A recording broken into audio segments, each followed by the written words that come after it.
ବର୍ତ୍ତମାନ ପାଇଁ ଗାଜର କଟା ହେଉଛି। ଡାଲମା ଆଉ ସନ୍ତୁଳା ପାଇଁ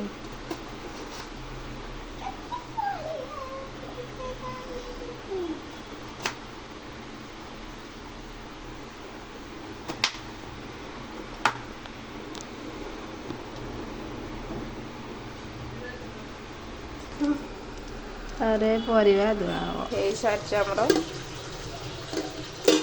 ବର୍ତ୍ତମାନ ଡାଲି ବସିଛି।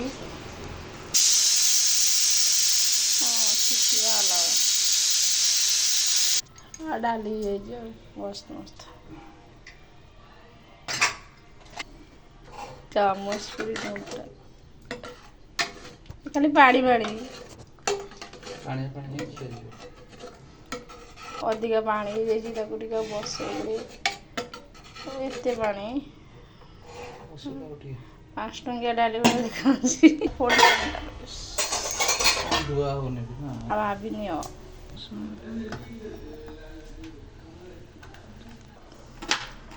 କୋଉଠି ରୋଷେଇ କରୁଥିଲା ଆଗରୁ କୋଉ ହୋଟେଲରେ ଅଦା ପଡୁଛି ଦେଖ ନା ଏତିକି ସନ୍ତୁଳାରେ ଟମାଟୋ କଟା ହେଲା ସନ୍ତୁଳା ପାଇଁ।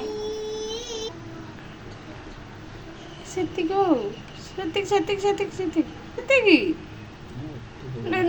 ସନ୍ତୁଳାରେ ଏତେ ଦେଲ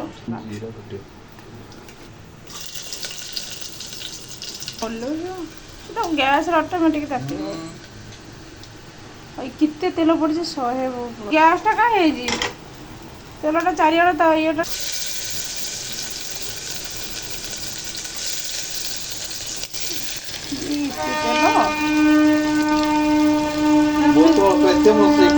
ଏମିତି କହିଲ ଇଏ କରୁଥିବେ ସନ୍ତୁଳା ଗ୍ୟାସଟା ସରୁନି। ସେପଟ ସାଇଡ଼ରେ ଗ୍ୟାସଟା ବି ସରିଲା।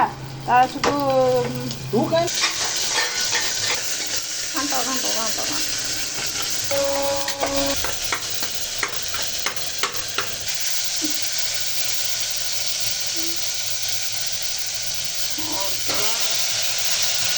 କୁନ୍ଦୁରୁ ପଡ଼ିଛି,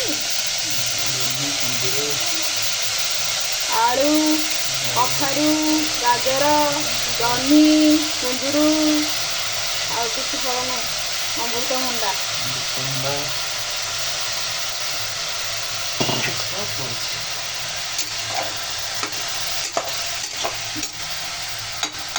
ଦେହରେ ରୋଗ ହେଲେ ଲାଷ୍ଟ ସନ୍ତୁଳା ଖାଇବାକୁ ପଡ଼େ ବୋଲି ଆଜି ଲୁଣ ହଳଦୀ ପକାଅ।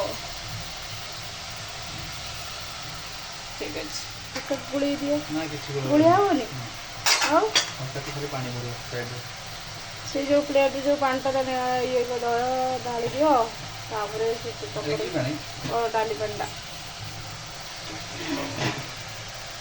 ପାଣି ଅଧିକା ଦିଅ ନହେଲେ ଇଏ ହେଇଯିବ। ଅଧିକା ଦିଅ ସନ୍ତୁଳା ତ ହେଉଛି ପ୍ରେସର ଦେଇଦିଅ।